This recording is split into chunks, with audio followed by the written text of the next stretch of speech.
నమస్కారం orange news కి స్వాగతం. హెడ్లైన్ చూద్దాం.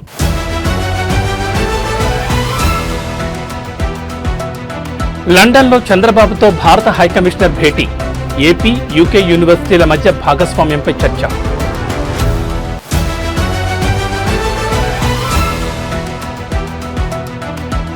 ఎమ్మెల్యేల అనర్హత పిటిషన్లు నవంబర్ 6 నుండి స్పీకర్ విచారణ.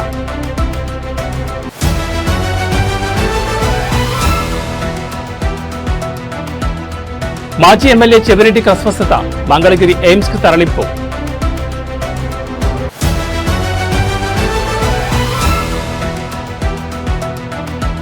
ఏపీకి పెట్టుబడుల చాతర, 9.8 లక్షల కోట్ల విలువైన ఒప్పందాలు.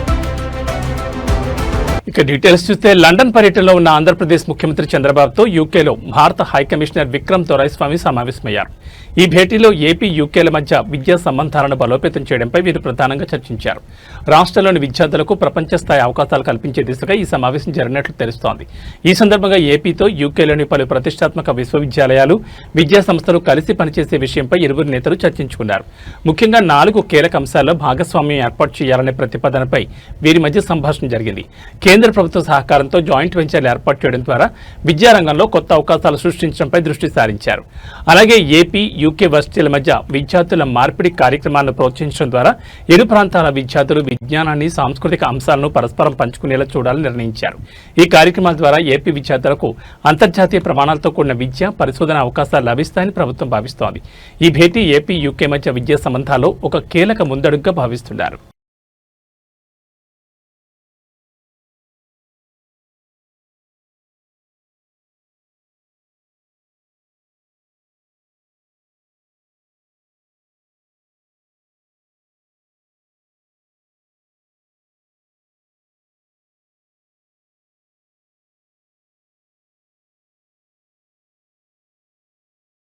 ఈ నెల 6 నుంచి ఎమ్మెల్యేల అనర్హత పిటిషన్లపై స్పీకర్ విచారణ కొనసాగనుంది. నవంబర్ 6న స్పీకర్ గడ్డం ప్రసాద్ కుమార్, తెల్లం వెంకట్రావు, సంజయ్ల పిటిషన్లను విచారిస్తారు.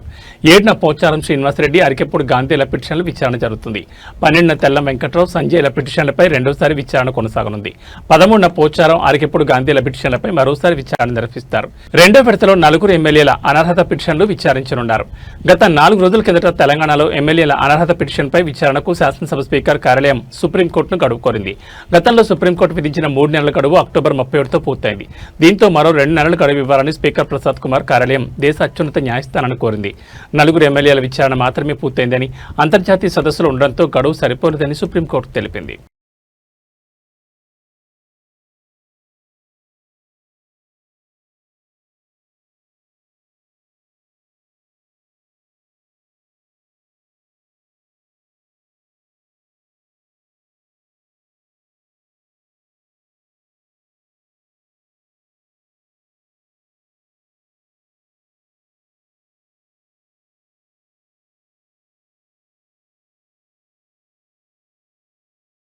వైసీపీ ప్రభుత్వ హయాంలో జరిగిన 3,500 కోట్ల మద్యం కుంభకోణం కేసులో సిట్ దర్యాప్తు జెట్ స్పీడ్లో కొనసాగుతోంది. మాజీ చంద్రగిరి ఎమ్మెల్యే చెవిరెడ్డి భాస్కర్ రెడ్డిపై తీవ్ర ఆరోపణలు ఎదురైన నేపథ్యంలో ఆయనపై దర్యాప్తు బృందం 2వ ఛార్జ్షీట్ను కూడా దాఖలు చేసిన విషయం తెలిసిందే. ఈ కేసులో భాస్కర్ రెడ్డి, ఆయన అనుచరుడు వెంకటేష్ నాయుడు, పిఏలు బాలాజీ, నవీన్లపై అక్రమ ముడుపుల వసూలు, ఎన్నికల ఖర్చులకు డబ్బు పంపిణీలో కీలక పాత్ర పోషించారని సిట్ పేర్కొంది. ప్రస్తుతం చెవిరెడ్డి భాస్కర్ జ్యుడిషియల్ కస్టడీలో విజయవాడ జిల్లాలో జైల్లో ఉన్నారు. ఈ క్రమంలోనే ఆయన ఇవాళ అస్వస్థతకు గురయ్యారు. తాను పలు అనారోగ్య సమస్యలతో బాధపడుతున్నట్లుగా జైలు అధికారులకు తెలిపారు. దీంతో ఆయన్ను సిట్ అధికారులు చికిత్స నిమిత్తం మంగళగిరి ఎయిమ్స్కు తరలిస్తున్నారు. కాగా వైసీపీ హయాంలో మద్యం సరఫరా కంపెనీలు, డిస్టిలరీల నుంచి నెలకు 60 నుంచి 70 కోట్ల ముడుపులు కొల్లగొట్టినట్లుగా సిట్ తేల్చింది. ఈ సొమ్ములో 250 నుంచి 300 కోట్లు ప్రకాశం, నెల్లూరు, చిత్తూరు జిల్లాలో వైసీపీ అభ్యర్థులకు ఎన్నికల ఖర్చులకు చేస్తారని పేర్కొన్నారు. చెవిరెడ్డి భాస్కర్ రెడ్డి ఈ ప్రక్రియలో ప్రధాన మధ్యవర్తిగా పనిచేశారని, హైదరాబాద్లోని నిహారిక ఇంటర్లేక్ అపార్ట్మెంట్, మారుతి టవర్స్ వంటి ప్రదేశాల్లో డబ్బు దాచి రాజ్ కసిరెడ్డి ద్వారా తరలించారని అభియోగాలున్నాయి. ఆయన అనుచరుడు వెంకటేష్ నాయుడు డబ్బు లావాదేవీలు చేపట్టారని, హైదరాబాద్ ఫామ్ హౌస్లో 35 కోట్లు లేఖించిన వీడియో సిట్ సంపాదించింది. ముడుపులు డిస్టిలరీ కంపెనీల నుంచి వచ్చాయని, భాస్కర్ రెడ్డికి పంపారని సిట్ అధికారులు చెబుతున్నారు. భాస్కర్ రెడ్డి మాజీ గన్మ్యాన్ మదన్ రెడ్డి గిరిని విచారించినప్పుడు తమపై ఒత్తిడి చేసి తప్పుడు సాక్ష్యాలు రుద్దుతున్నారని ఆరోపణలు చేశారు. అయితే సిట్ ఇవి రాజకీయ కుట్రలని కొట్టిపాడేసిన విషయం తెలిసిందే.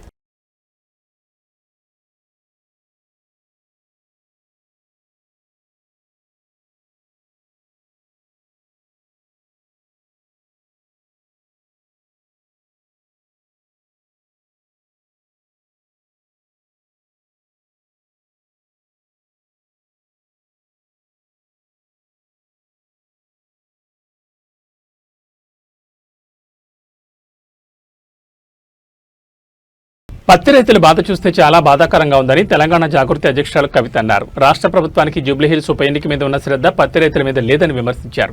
రాహుల్ గాంధీ వరంగల్కి వచ్చి రైతు డిక్లరేషన్ అని మాటలు చెప్పారు తప్ప ఒక్క పని కూడా అమలు చేయడం లేదన్నారు. రాష్ట్రంలో ఏ రైతు కూడా సంతోషంగా లేదన్నారు. ఇవాళ ఆదిలాబాద్లో మీడియాతో మాట్లాడిన కవిత, మోందా తుఫాన్ వస్తే పత్తిలో తేమ శాతం పెరుగుతుందని తెలిసి కూడా ఈ సమస్యను పరిష్కరించేందుకు కాంగ్రెస్, బీజేపీ, బీఆర్ఎస్ ప్రజాప్రతినిధులు స్పందించడం లేదన్నారు. ఆంధ్ర, తెలంగాణ ప్రాంతాల్లో ప్రత్యేక పరిస్థితుల రీత్యా పత్తిలో తేమ 20-25% ఉన్నా అంగీకరించాలని కేంద్ర మంత్రిని తాను కోరబోతున్నారన్నారు. జూబ్లీహిల్స్ లో రైతులు ఉంటే మా రైతుల కష్టాలు తీరేవని రైతులు చెప్పుకుంటున్నారని అన్నారు. పేదలకి ప్రభుత్వం విద్యను దూరం చేసే ప్రయత్నం చేస్తోందని, ఫీజు రియంబర్స్మెంట్ ఈఎంఐల మాదిరిగా వేస్తామని హామీ ఇచ్చిన కాంగ్రెస్ అధికారంలోకి వచ్చాక పట్టించుకోవడం లేదని కవిత విమర్శించారు.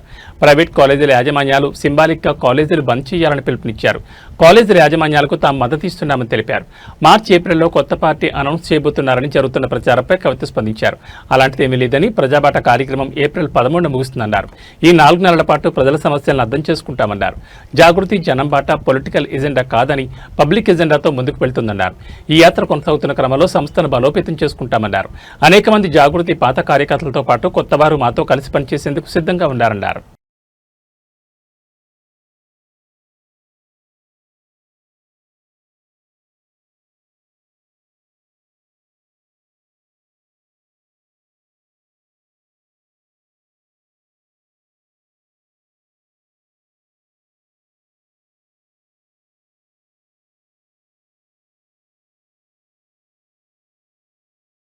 తమిళ రాజకీయాలకు ప్రవేశించిన ప్రముఖ నటుడు విజయ్ నాయకత్వంలోని తమిళిక వెట్రి కళగం పార్టీ తన సంస్థాగత నిర్మాణంలో కీలక నిర్ణయం తీసుకుంది.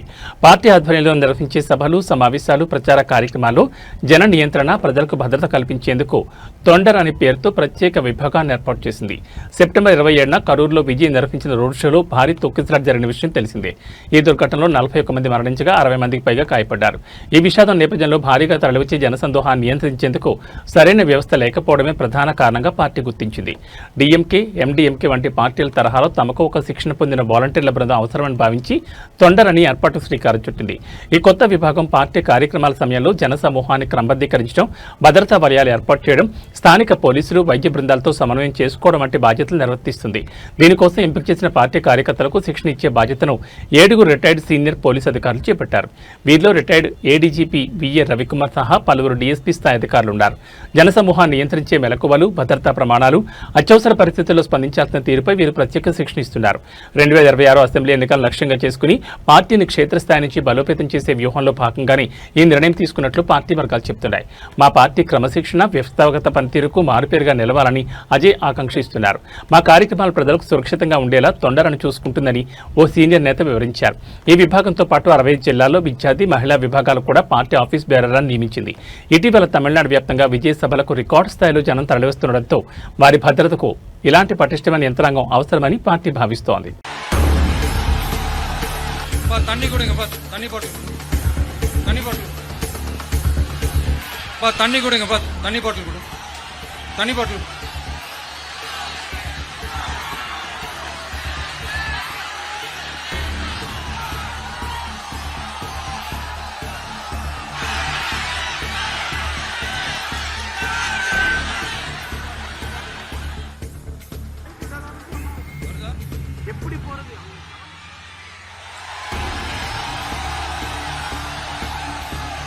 நண்பா கொஞ்சம் வழி விட்டுருங்க.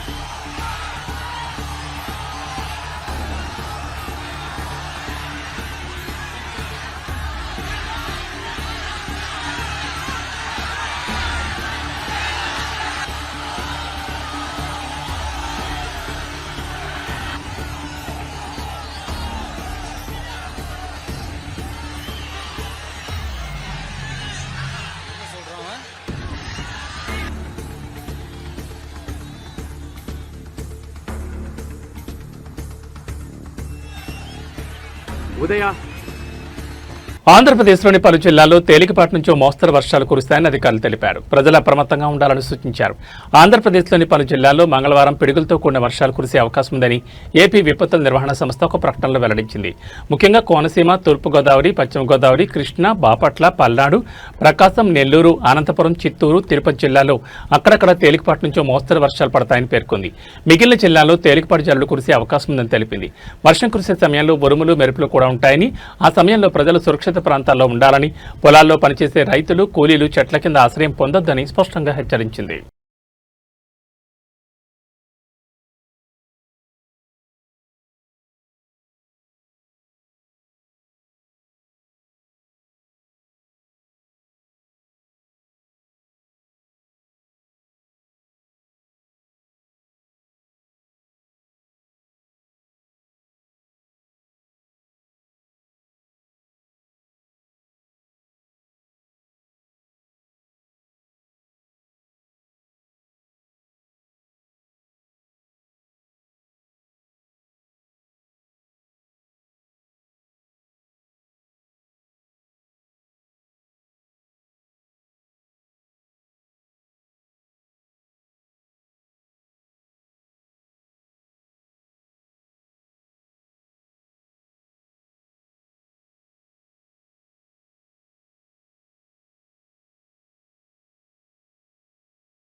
ఆంధ్రప్రదేశ్ రాష్ట్ర సమగ్రాభివృద్ధి, యువతకు ఉపాధి కల్పనే లక్ష్యంగా రాష్ట్ర ప్రభుత్వం మరో భారీ ముందడుగు వేస్తోంది. పారిశ్రామిక ప్రగతికి పెద్దపీట వేస్తూ రాష్ట్రానికి పెట్టుబడులను ఆకర్షించేందుకు నవంబర్ 14-15 తేదీల్లో విశాఖపట్నం వేదికగా ప్రతిష్టాత్మక సిఐఐ భాగస్వామి సదస్సు నిర్వహించనుంది. ఈ సదస్సు ద్వారా రాష్ట్రంలోకి 9.8 లక్షల కోట్ల విలువైన పెట్టుబడులను ఆకర్షించడంతో పాటు 7.5 లక్షల ఉద్యోగాలను సృష్టించే దిశగా కీలకమైన 410 అవగాహన ఒప్పందాలు కుదరనున్నాయని రాష్ట్ర ప్రభుత్వం సోమవారం అధికారికంగా ప్రకటించింది. ఈ సదస్సు కేవలం పెట్టుబడికే పరిమితం కాకుండా ప్రజలు, ప్రభుత్వం, కార్పొరేట్ సంస్థల మధ్య ఒక బలమైన త్రైపాక్షిక భాగస్వామ్యానికి నాంది పలుకుతుందని స్పష్టం చేసింది. ఈ సదస్సు వివరాలను ఐటీ, మానవ వనరుల అభివృద్ధి శాఖ మంత్రి నారా లోకేష్ మీడియాకు వెల్లడించారు. రాష్ట్రంలో 20 లక్షల ఉద్యోగాలను సృష్టించాలనే ప్రభుత్వ లక్ష్యానికి ఈ సదస్సు ఒక శుభారంభం వంటిదని ఆయన అభివర్ణించారు. అభివృద్ధిని కేవలం ఒకే ప్రాంతానికి పరిమితం చేయకుండా రాష్ట్రంలోని ప్రతి ప్రాంతానికి విస్తరింప చేయాలన్నది తమ ప్రభుత్వ సంకల్పమని ఆయన పునరుద్ఘాటించారు. రాష్ట్రానికి వచ్చే ప్రతి పెట్టుబడి యువత సాధికారతకు దోహదపడాలన్నది తమ ఆశయమని స్పష్టం చేశారు. ఈ సందర్భంగా వేగాన్ని కోరుకునే కంపెనీలు ఆంధ్రప్రదేశ్ను ఎంచుకుంటాయి అనే నినాదాన్ని ఆయన ఆవిష్కరించారు. ఈ సదస్సు మన ప్రజలు, మన ప్రభుత్వం భవిష్యత్ ప్రణాళికలు కలిగిన కార్పొరేట్ సంస్థల మధ్య ఒక గొప్ప భాగస్వామ్యం. ఇక్కడ కుదిరే ప్రతి ఒప్పందం మన యువత కళలకు మేమిచ్చే హామీ. ఆంధ్రప్రదేశ్ని ఎంచుకోవడం అంటే వేగాన్ని, నమ్మకాన్ని, అవకాశాన్ని ఎంచుకోవడమే. తెలుగువారి ఆత్మగౌరవం పునాదిగా ప్రపంచ స్థాయి నాయకత్వం కోసం నిర్మించిన వేదిక ఇదని మంత్రి నారా లోకేష్ వివరించారు.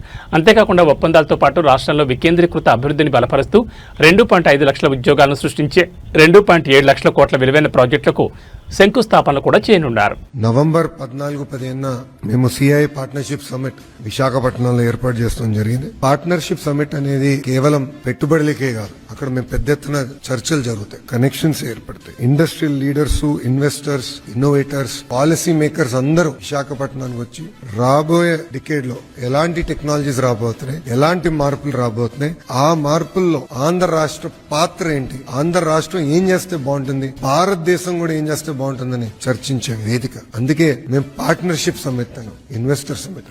That is very very important. ఇక్కడ కూడా మీరు చూస్తే నిర్మలా సీతారామన్ గారు, పీయూష్ గోయల్ గారు, మన మంత్రి రామ్మోహన్ నాయుడు, అదేవిధంగా అశ్విని వైష్ణవ్ గారు, అన్నపూర్ణ దేవి గారు, అనేక మంది ఎంఓఎస్ కూడా ఈ పార్ట్నర్షిప్ సమ్మిట్ కు వస్తూ జరుగుతుంది. సుమారుగా 300 మంది పార్టిసిపెంట్స్ 45 దేశాల నుంచి ఇప్పటికి కన్ఫర్మేషన్ ఇచ్చారు. దాంట్లో 3 G20 దేశాల నుంచి, అదేవిధంగా యూరోప్, ఏషియా నుంచి అనేక మంది వస్తున్నారు. 12 మల్టీలాటరల్ ఆర్గనైజేషన్స్, 72 మంది ఇంటర్నేషనల్ స్పీకర్స్ కూడా ఈ కార్యక్రమాల్లో పాల్గొనడం జరుగుతుంది. 48 సెషన్లు ఆర్గనైజ్ చేస్తున్నాం. 48 స్పీకింగ్ సెషన్స్ లీన్ రీతితో కలిపి, దాంట్లో 27 technical sessions, 3 stand alone sessions, 11 state specific sessions. అంటే డేటా సిటీ పైన కానివ్వండి, స్టార్ట్అప్ పైన మేము మాడతాం, ఎంఎస్ఎంఈ పైన శ్రీనివాస్ గారు మాడతాం, ఎనర్జీ పైన గొట్టపాటి రవి అన్న మాడతాం, అదేవిధంగా కొల్లన్నేమో మైనింగ్ పైన మాడతాం. ఇట్లా స్పెసిఫిక్ సెక్టర్ స్పెసిఫిక్ డిస్కషన్స్ కూడా ఏర్పాటు చేసి ఒక కాంప్రహెన్సివ్ రోడ్ మ్యాప్ ఏర్పాటు చేయాలని లక్ష్యంతో మేము ఉన్నాం. ఇప్పటికీ మాకున్న ఇన్ఫర్మేషన్ వరకు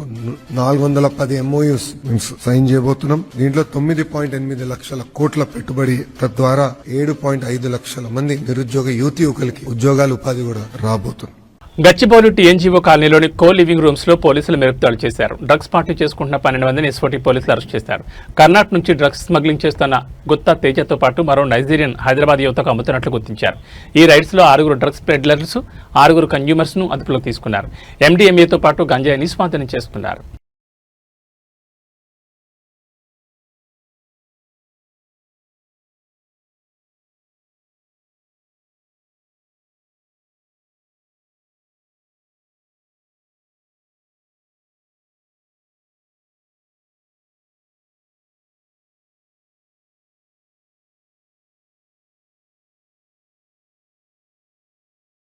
తండ్రి పేరు సాల్మాన్ రాజ్.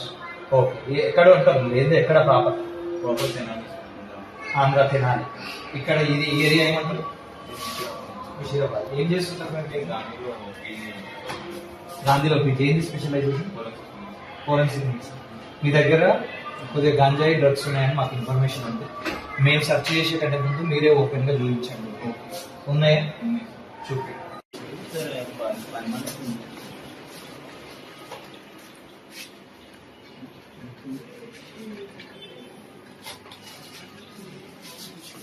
ఏమేమి ఉన్నాయి బాబు? చూపి.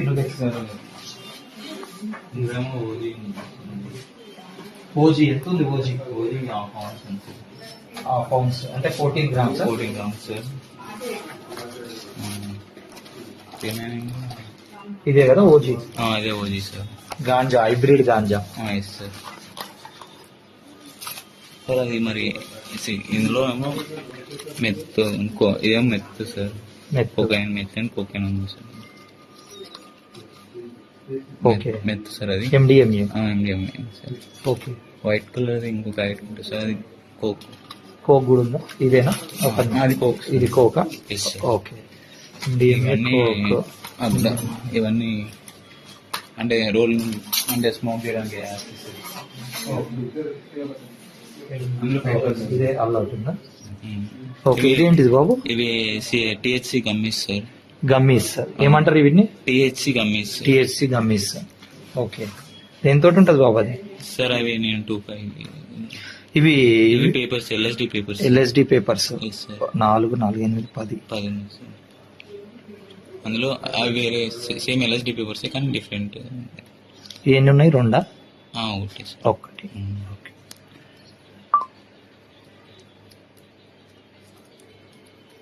ఎక్కడివి బాబు ఇవన్నీ మరి నీకు? నాకు శరత్, ప్రమోద్ అండ్ సందీప్ అనే ఉన్నాయి. వాళ్ళు కాంటాక్ట్ సార్. ఇక్కడే వాళ్ళు ఏమేం పేరు? శరత్, ప్రమోద్, సందీప్. ఓకే, వాళ్ళకి ఢిల్లీలో కాంటాక్ట్ ఉంటుంది. ఎవరికి ఢిల్లీలో కాంటాక్ట్? శరత్కి ఢిల్లీలో కాంటాక్ట్. అతను బెంగళూరులో డెడ్ డ్రాప్ వేస్తాడు. ఎవరు? ఆయన ఇస్తారా? ఆయన వాళ్ళు అంటే వాళ్ళది అంతా ఇది శరత్ ఢిల్లీ కాంటాక్ట్ ఫోన్ చేస్తాడు. ఆ ఢిల్లీ కాంటాక్ట్ పర్సన్ వాళ్ళ నెట్వర్క్ ద్వారా బెంగళూరులో డెడ్ డ్రాప్ వేపిస్తాడు. శరత్, ప్రమోద్, సందీప్ వీళ్ళు ఎవరైనా వెళ్ళి తీసుకొచ్చేసి మనకి ఇస్తా ఉంటారు. మన శరత్, ప్రమోద్, సందీప్ వీళ్ళు ఎవరైనా బెంగళూరు పోయి ఆ డెడ్ డ్రాప్ తీసుకొని వస్తారు. ఓకే, నువ్వు ఎప్పుడన్నా వెళ్ళినావా? నేను ఒక్కసారి వెళ్ళినా సార్. ఒకసారి. ఓకే, మరి నీ దగ్గర ఎందుకు పెట్టిరు ఇవి? సార్ నా దగ్గర ఫ్రిడ్జ్ ఉంది సార్. ఆ ఫ్రిడ్జ్ లో ఉంటే అవి క్వాలిటీ ఉంటాయి అన్నట్టు. మనం ఫ్రిడ్జ్ లో పెట్టకుంటే ఏమైతే కరిగిపోతుంది, లిక్విడ్ అయిపోతుంది టెంపరేచర్. ఓకే, నువ్వేం చేస్తావు మరి? నేను just I use to convert sir. బీహార్లో ఎన్నికల వేడి తారాస్థాయికి చేరుకున్న వేళ ప్రతిపక్ష ఆర్జేడీ నేత మహాకూటమి ముఖ్యమంత్రి అభ్యర్థి తేజస్వి యాదవ్ మహిళల కోసం భారీ హామీలు ప్రకటించారు. తమ కూటమి అధికారంలోకి వస్తే రాష్ట్రంలోని మహిళలకు ఏటా 30,000 ఆర్థిక సహాయం అందిస్తామని తెలిపారు. ఈ మొత్తాన్ని వచ్చే ఏడాది జనవరిలో ఒకేసారి వారి ఖాతాల్లో జమ చేస్తామని స్పష్టం చేశారు. తొలిదశ పోలింగ్కు 2 రోజుల ముందు పాట్నాలో మంగళవారం ఏర్పాటు చేసిన మీడియా సమావేశంలో తేజస్వి యాదవ్ ఈ ప్రకటన చేశారు. అధికార ఎన్డీఏ కూటమి ఇప్పటికే ముఖ్యమంత్రి మహిళా రోజ్గార్ యోజన కింద 1 కోటి మందికి పైగా మహిళల ఖాతాల్లో 10,000 జమ చేసింది. చేసింది. దీనికి పోటీగా తేజస్వి తమ బహిన్ మాన్ యోజన పథకాన్ని ప్రకటించారు. వచ్చే ఏడాది జనవరి 14న మకర సంక్రాంతి పర్వదినాన ఈ 30,000 మొత్తాన్ని ఒకే విడతలో అందిస్తామని ఆయన వివరించారు. నేను చాలా ప్రాంతాల్లో పర్యటించి అక్కా చెల్లెలతో మాట్లాడాను. మా పథకం పట్ల వారంతా ఎంతో ఉత్సాహంగా ఉన్నారు. ఇది తమకు ఆర్థిక న్యాయం చేకూరుస్తుందని వారు భావిస్తున్నారు. అందుకే వారి డిమాండ్ మేరకు నెల నెలా కాకుండా ఒకేసారి ఈ మొత్తాన్ని అందించాలని నిర్ణయించామని తేజస్వి పేర్కొన్నారు. వాస్తవానికి గత వారం విడుదల చేసిన మేనిఫెస్టోలో నెలకు 2,500 చొప్పున ఇస్తామని ఆర్జేడీ ప్రకటించింది.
భారత మహిళల క్రికెట్ జట్టు వన్డే ప్రపంచ కప్ గెలిచి చరిత్ర సృష్టించింది. ఈ చారిత్రక విజయాన్ని భారత్తో పాటు పొరుగు దేశం పాకిస్తాన్లోనూ సెలబ్రేట్ చేసుకోవడం ఇప్పుడు అందరి దృష్టిని ఆకర్షిస్తోంది. టీమిండియా విజయాన్ని అభినందిస్తూ పాక్ చెందిన ఓ కుటుంబం కేక్ కట్ చేసి సంబరాలు జరుపుకున్న వీడియో సోషల్ మీడియాలో వైరల్గా మారింది. పాకిస్తాన్ చెందిన ఓ కుటుంబం భారత్ జట్టు విజయాన్ని తమ ఇంట్లో ఘనంగా జరుపుకుంది. వారంతా పాకిస్తాన్ జెర్సీలు ధరించి ఉండడం విశేషం. టీమిండియా క్రీడాకారుల ఫోటో ఉన్న కేక్ను కట్ చేసి తమ ఆనందాన్ని పంచుకున్నారు. మహిళల వన్డే ప్రపంచ కప్ గెలిచిన టీమిండియాకు అభినందనలు. భారత్ జట్టుకు పాకిస్తాన్ నుంచి ప్రేమ మద్దతు అంటూ ఇన్స్టాగ్రామ్ లో పోస్ట్ చేశారు. ఇదే ఖాతాలో పోస్ట్ చేసిన మరో వీడియోలో కెప్టెన్ హర్మన్ ప్రీత్ కౌర్ ఫోటోను టీవీలో చూపిస్తూ కొందరు చిన్నారులు ఓ వ్యక్తి ఆమెకు కేక్ తినిపిస్తున్నట్లుగా ఉన్న దృశ్యాలు కట్టిపడేశాయి. ఈ వీడియోలపై భారత నెటిజన్లు సానుకూలంగా స్పందిస్తూ ధన్యవాదాలు తెలుపుతున్నారు. ఇక మ్యాచ్ విషయానికి వస్తే 2025 మహిళల వన్డే ప్రపంచ కప్ను భారత్ తొలిసారిగా కైవసం చేసుకుంది. ఆదివారం జరిగిన ఫైనల్ పోర్లో దక్షిణాఫ్రికాపై 52 పరుగుల తేడాతో హర్మన్ ప్రీత్ సేన ఘన విజయం సాధించింది. దీంతో 47 ఏళ్ల సుదీర్ఘ నిరీక్షణకు తెరపడింది. గతంలో మిథాలీ రాజ్ కెప్టెన్సీలో 2 సార్లు ఫైనల్ చేరిన భారత్ నిరాశ ఎదురైంది. కానీ ఈసారి మాత్రం పూర్తి ఆధిపత్యం ప్రదర్శించి కప్పును ముద్దాడింది. ఈ మెగా టోర్నీ విజయంతో భారత మహిళల జట్టుకు 39 కోట్ల ప్రైజ్ మనీ లభించింది. దీనికి అదనంగా భారత క్రికెట్ నియంత్రణ మండలి కూడా 51 కోట్ల భారీ నజరానాను ప్రకటించి క్రీడాకారులను అభినందించింది.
ఏబీ బులెటిన్ విశేషాలు మరో బులెటిన్లో మళ్ళీ కలుసుకుందాం. నమస్కారం.